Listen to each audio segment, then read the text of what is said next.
Hello, and welcome to another episode of Schooling Around. I'm Danielle Smith. And I'm Alexis Ware. We have a lot in store for you this week as we visit the local elementary school to see how they prepare for their musical. And we also stop by Meijer to speak with our local law enforcement and first responders for the annual charity event, Shop with a Hero. So sit tight for this episode of Schooling Around.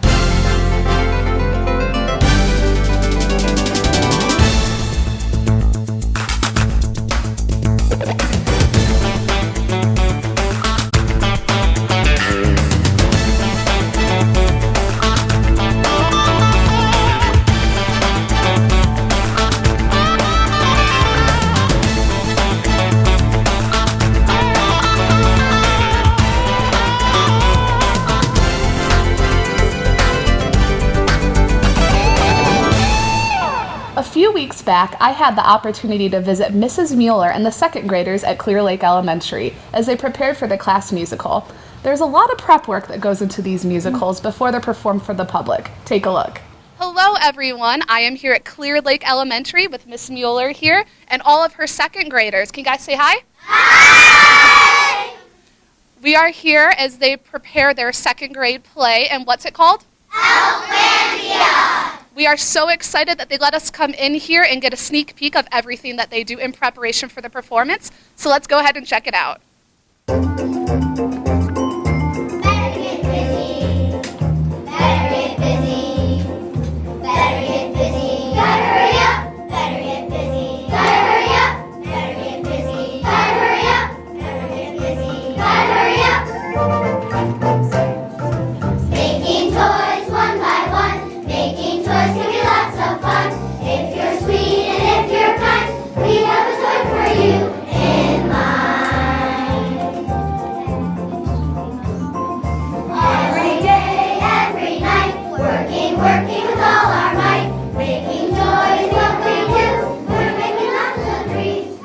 So I know the second graders, their play this year is Elflandia, correct? Yes. So tell us a little bit about what that is. Elflandia is about where it's this place where all the elves live and they're making toys. And the elves hear about these things called human beings, but they don't believe in them because they've never seen them. So like, they can't be real because we've never seen them. So they're all kind of wondering with each other, well, if we're making all these toys and these things aren't real, why are we doing this? But then Santa comes and shows them that human beings are real. He shows them a real human being and says that you don't always have to see things in order to believe in them. That there are things out there that we can believe in without seeing them, like the Christmas spirit. How did you go about choosing the play for this year? Well, we always get like a music teacher's catalog, and it has like a big long list of all the upcoming musicals at the end of the year, and at the beginning of the school year I get that too. So I just kind of look through and see, and there's some composers that I know of that are really awesome who I generally choose and I'm happy with. So I'll purchase the shows and then have them come here to school and kind of preview them and go through them, and if I like them, then we go with it. Okay, and then how long does it take from the first time the students hear about the play up until the performance? What's that span like? Approximately 2.5 months. And before that happens, what I'm doing is I'm taking all of the lyric sheets, I'm making Xerox copies for them to get ready, and then I oftentimes rewrite the script, because when I get the scripts that's provided with the show, they're like for 5 speaking parts, and there's multiple lines for those 5 parts, which in our world it doesn't work because everybody wants a speaking part, right? Right. So then I'll rewrite it to make it with multiple parts. That's why you hear things like Elf 34 and Elf 37, because those are like specific parts, but I kind of break things up and rewrite it to include a lot more kids. Every day as we talk, standing, drilling, knock, knock, knock, making sure to be surprised, open it right before their eyes. What is the process like after you introduce the play to the students, assigning parts, getting them all focused and honed in? Because I mean, at 7 and 8 years old, they're a little more structured than they were as kindergartners, but yet not as much as they will be when they hit 5th grade. So how do you handle all of that? You know what, with lots of patience and with understanding too. I always try to, just as you said, I try to imagine myself as a second grade person. And beyond that, just anybody, asking them to come in here, and oftentimes our rehearsals, when their whole group, like you guys just saw, they're like an hour and a half long. That's a long time for anyone to sit and be focused on one thing, especially a little person. So I try to be very patient with them, and sometimes if we've got time, I add some movement in the middle. Like I'll put on a song and we come down and dance, just to kind of like get the wigglies out, Right. and then we'll go and sit down again. So yeah, that's just basically how I try to approach it, with patience, and try to give plenty of time to rehearse before we do those big rehearsals, so that we're as prepared as possible. Where's the girls? When we sing, yeah. Did you see my hands going like this? Yeah. You want to keep singing that note. Yeah. After you see me do this, watch. Yeah. Try that together. Ready and go.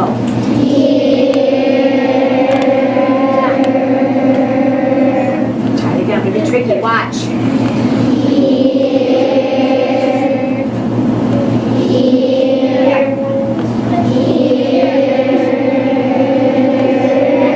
What is your favorite part about the play?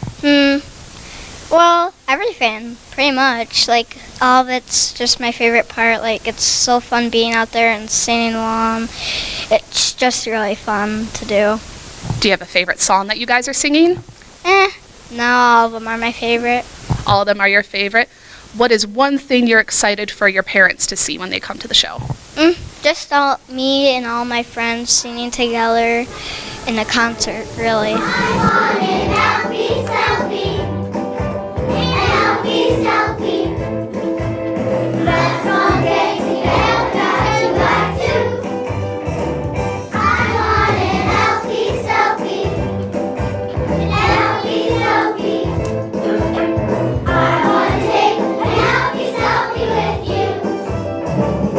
What do you think the students' favorite part is about putting on these plays each year? Oh, definitely going to the high school and being on stage. We are famous when we're at the high school. And then I think having those moms and dads and all family members in the audience, they get so excited, especially the little, I know the older ones do too, but I think, you know, they're trying to keep it on the down low. Keep it But, cool. Yeah, exactly. You know, you gotta have your image. They're But about the- to hit middle school, you know? They Right. gotta. Exactly. Gotta be careful.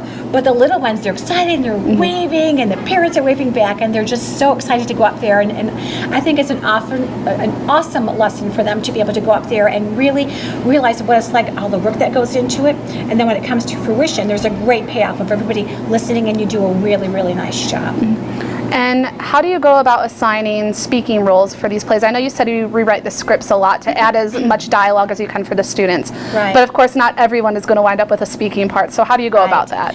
What I do is I just ask for volunteers. So after I rewrite the script, I'll look and see, okay, I end up with 50 parts. And then if I've got 5 classes to divide it, clearly I'm going to do 10 parts per class. And then I also am very conscious of boys and girls, so I try to do an even number there. And I just simply say who wants a part, and then they raise their hands. And then I often will add things in, not for this particular show, but I'll add like dancing parts in to give more opportunities for kids to come down. And for the buildings that I'm at for multiple years in a row, I'll tell the students, so in first grade you don't get a part. When we do a show in second grade, everyone who got a part in first grade will not be selected from first. I'll choose all those who didn't get the part yet. So the goal is by the time they get 5th grade, everyone's had an opportunity to get a part. What do you think is the most challenging component that you have to face when it comes to directing all of these students in the plays that they do? I think the biggest challenge is doing it at multiple buildings. That can be kind of challenging. And the rescheduling of all the classes, that can be very challenging. But it's worth every single challenge that I face, because I feel so very strongly about giving students a chance to get up there and to shine, and having them work on a very long project and you know, see it be successful. I think they learn many skills when we do these projects. So as many challenges as there are for me, it's worth every bit of it. All part of the story.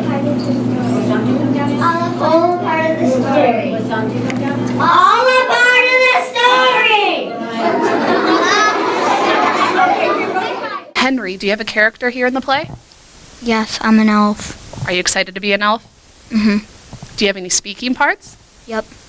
Nice. How many? 1. 1. Have you been practicing it?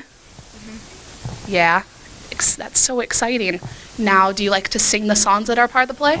Yes. What's your favorite song you guys are singing? All part of the story. Ooh, that was someone else's favorite too. It must be a good song. Are you excited to do the play? Yes. Yeah. Have you had a speaking part before in any of the other plays you've done? Yes. Nice. So you like to act? That's so exciting. So what's one thing that you're excited for all of the students here in the school to see and all of the friends and family that come and see the play? My speaking part. Your speaking part. I bet everyone will be very excited to see that. I know it's Elfalandia, so there are a lot of elves in the cast, I would assume. Tons of elves. So every elf needs an elf costume. How do Yes. they go about that? What I do every time I have a concert is I make up a costume list for parents, and I try to throw them a bone and make it as easy as possible. So, like for the elves, it's something as simple as going to the dollar store, and they've got elf hats. I've had them up for quite some time, and then I recommend like getting a piece of felt, and they can cut out like an elf collar. So nothing that requires sewing. And I always tell parents these are suggestions. Whatever you can get to that's close to that as possible, I'm fine with. Silly humans, if half the stuff were true, by now they'd be extinct. You think? Nice job, guys. That was awesome. What is your favorite part about the play? Probably being an elf. Do you like the songs that you guys are singing? Yeah. And what's your favorite song? My favorite song in the concert is probably All a Part of the Story. Ooh, and is that at the beginning of the play, middle, the end of the play? It's kind of in the middle, but kind of in the end too. Ah, so what's one thing that you're excited for all of the school and all of the parents and families to see when you guys put on the play?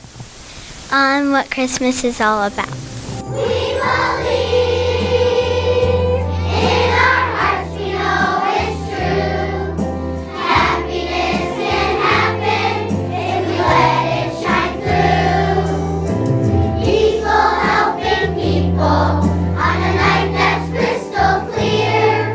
They're all a part of the story at this special time of year. And what is your favorite part about producing these plays? Oh, that's hard. I think performance night. It really is. That's my favorite part. Seeing it all come together and seeing the kids be successful and so excited. And then after the show, it's super fun because I'll go out into the auditorium lobby and you see the hugs and the excited parents and grandparents, and they're so proud, and you see that student who just feels so good about themselves. It makes everything worth it. They're all a part of the story at this special time of year. Well, thank you all for joining us here at this Clear Lake Elementary with all of the second graders. As you can see, they're all very excited for their performance coming up, and we're equally as excited too. And thank you, Miss Mueller, for letting us come on in. And we'll throw it back to the desk. Bye. It looked like the students were really having fun as they were running through the show. Oh, they definitely were. And you could feel the excitement from the students and Mrs. Mueller. And what was interesting is that what we just saw was one of very few performances where all 3 second grade classes rehearsed together. Normally they rehearse individually. So that adds a whole nother aspect of, or a level of excitement and enthusiasm to this, where they all Yeah. get to hear each other's lines and really see it come together. That's really nice. I mean, it's just, honestly, it's like a confident booster, especially when you're in rehearsal and everything goes exactly as planned. So you know it's going to go exactly as planned when it's actually time to do that. Absolutely, and especially at the age of 7, 8-year-olds, Yeah. second graders, they're still so excited to see their parents and friends and family and even siblings that are at the school and just performing it for them and just having the time of their life. So it was really exciting to see all of that come together. And OCTV was actually at Oxford High School to record the musical, so be on the lookout for that. Next up, we will see our local heroes in action as they have dinner and shop with children at Meyer for the annual charity event, Shop with a Hero. Take a look.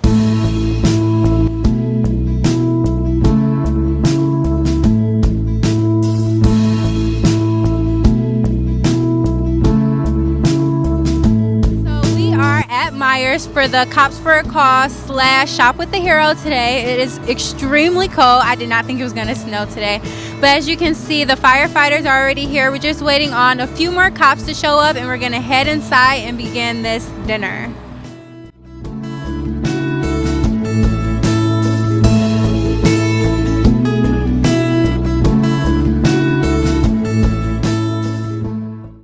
Okay, so I am here with Drew and Siggy. Guys, what is your position here today? Well, we're serving food for all the kids and heroes at Shop with a Hero.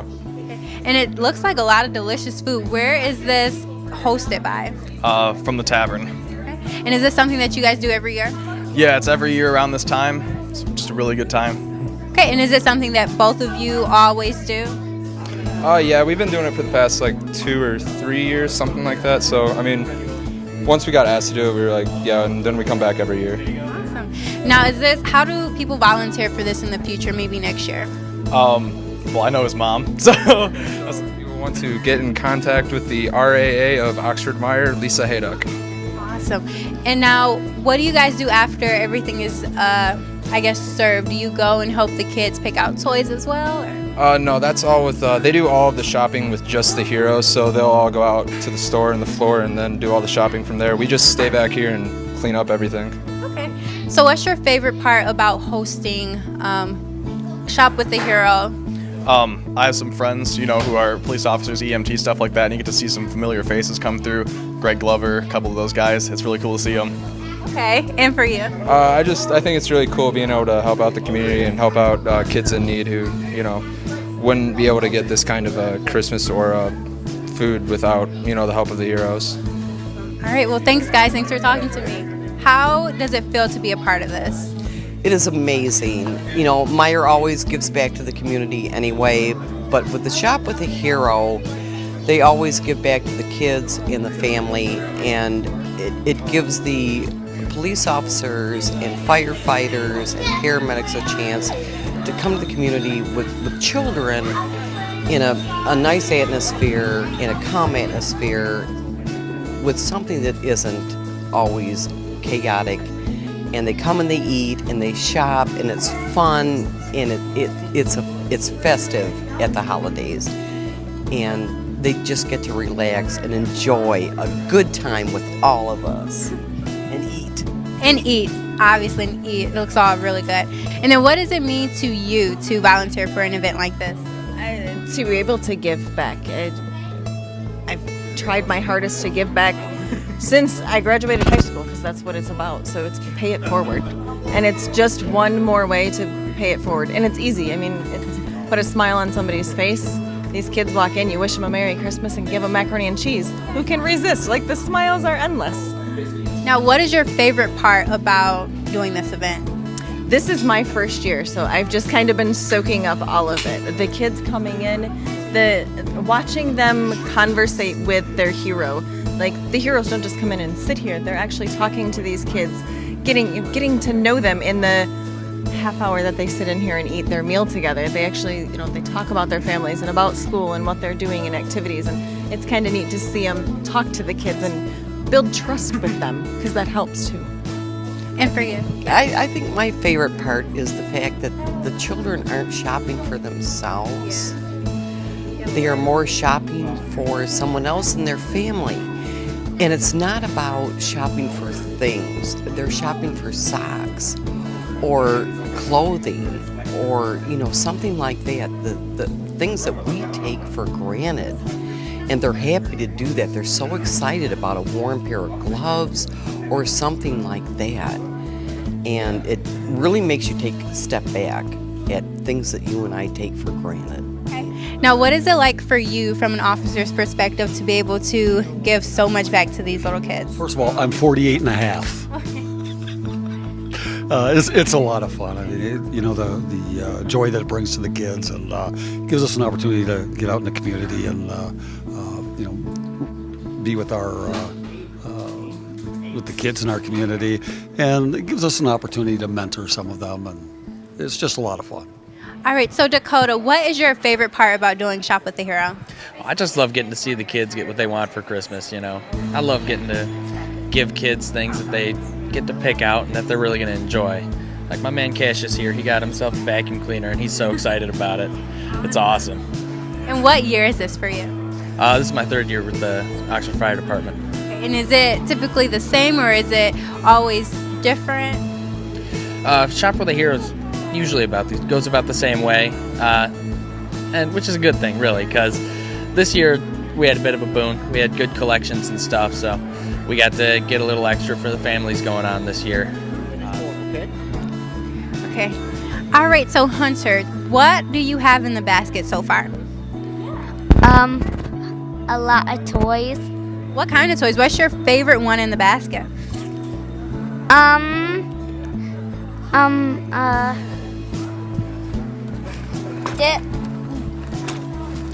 This one. And explain to us what that is. The Captain America vehicle, and it also has a Captain America figure. And it's very cool, and it even has a motorcycle. Let's turn it this way. Now, this is a superhero, right? Because it's so cool. I love it because I got it. Awesome. It sounds like you are very excited for it. So you're getting a superhero with your superhero for the day, right? Now, superhero for the day. What does it mean to you to be able to, help these kids find what they really want for Christmas? It's extremely. It makes me very happy that we're able to help provide for, especially for our township, the people of our township, and certain families are selected, and I'm excited and honored to be able to do this for them. So it's fantastic. And what year is this for you? This is my third year doing it. Third year being a hero. Now, what is the most rewarding part of it? What do you look for every single year coming to this? The joy that they can go down the aisle and select pretty much anything they want off the shelf and just see that I can have that. Yeah, go ahead and throw it in there. So it's perfect. And is that your favorite part, Hunter? Being able to go down the aisle and pick whatever you want and throw it in the basket? Yes.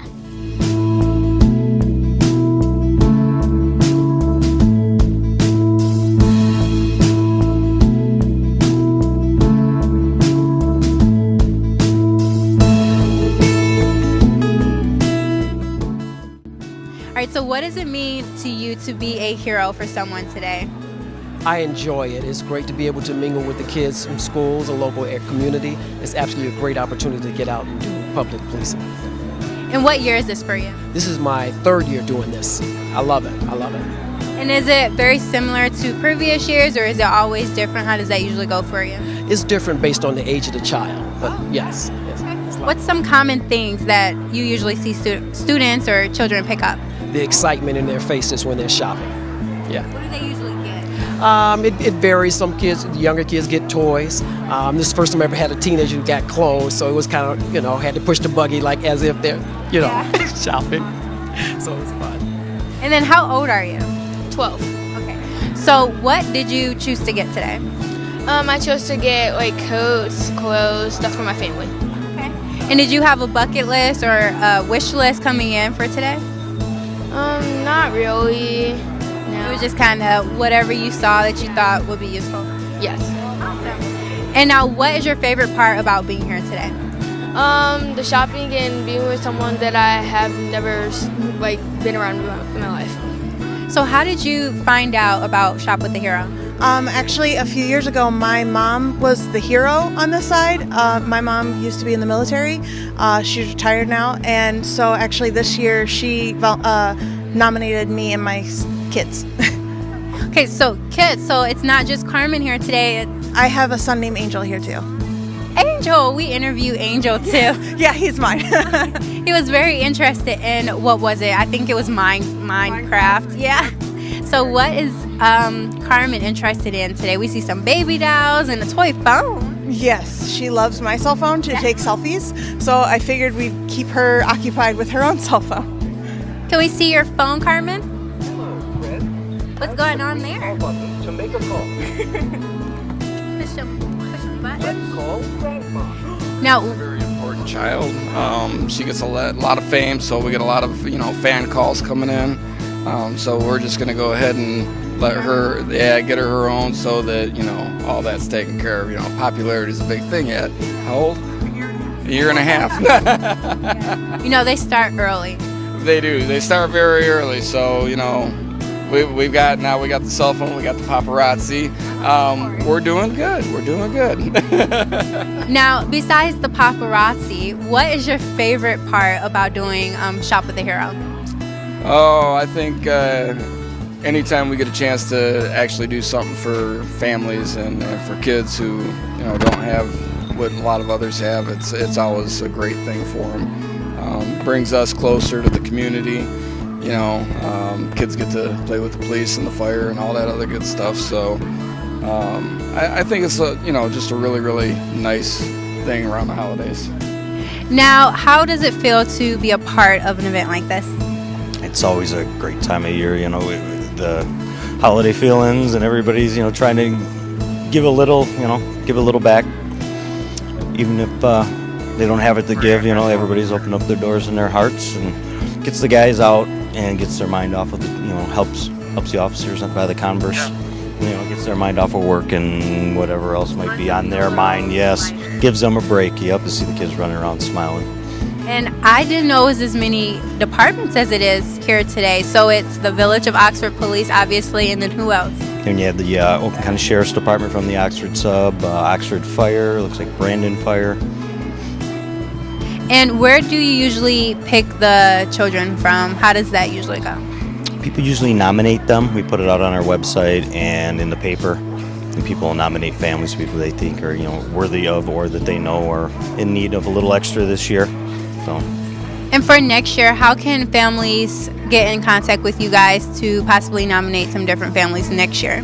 Via our Facebook page, they can go right to the station, drop off names. You can do it anonymously in that nature. Awesome. And then you guys reach out to the different families. And are these just families in Oxford, or how do you pick them? Based on the nominations, and you figure with the Sheriff's Department, the Fire Department doing it locally, we usually are able to cover all the kids. So we will help out with neighboring jurisdictions if we can, and just bring them from all around the area. And is this your first year? No, I've been doing this a few years now. And is it the same every year, or is it usually a little bit different? It's roughly the same. Just new faces and new smiles and. And what do students usually pick out to, purchase? Well, you saw little Mr. Angel there. They've all got their wish list. They've been accumulating for a year. You figure, so they all go for their toys. The Minecraft stuff And I actually walked past a few kids who weren't necessarily buying toys for themselves. They were buying for other people in their family, and they had a lot of conventional stuff that I heard someone say that we take for granted, like socks and warm clothes. And we do come across that. I had one young gal. She asked me the one year. She says, "We're looking for toys," and she looked at me. She says, "Can we just go buy food?" And I thought, "Yeah, go ahead, buy your food. We'll take care of the toys." Kind of thing. So yeah, it tugs at you. So yeah, they do go unconventional from time to time. That's great when that happens. It has to warm your heart, especially in a giving season like this. Absolutely. And it definitely was a giving season, and just to see how much money they raised, and actually one cop in general, or I believe it was a police officer, it might have been a firefighter, who said that they earned a little bit more this year, so they were able to give back to not the students, but the children a little bit more. That's so special. And Shop with a Hero is a national charity that benefits so many people and families, and it's again so wonderful to see our community coming together to help make Christmas just a little bit brighter for these kids and their families. And now is the time where we would normally do our weekly recap. However, we feel that there is an important topic that we need to discuss. We recently lost a prominent broadcasting colleague, and we want to make sure that every single one of you knows that you are never alone and that there are people and organizations out there to help you. The National Suicide Prevention Lifeline is a 24/7 service that has a dedicated network of crisis centers for anyone with suicidal thoughts or in emotional distress. If you're a student dealing with anxiety, depression, or are just feeling overwhelmed, remember that your counselors are there to talk. If you feel like you can't talk to them for whatever reason, reach out to your teachers, other teachers, parents, other family members, or even a reliable friend. Yes, and if one person isn't listening, go to the next person. Do not stop seeking out help until someone hears you. And I promise you that people are ready to listen, like those at the National Suicide Prevention Lifeline. Their number is 1-800-273-TALK. 1-800-273-8255. Don't keep silent, because there is always someone there to listen to you and to help you. We here at OCTV value each and every one of you and wish nothing but the best. Until next time, I'm Alexis Ware. And I'm Danielle Smith. Please remember that you matter.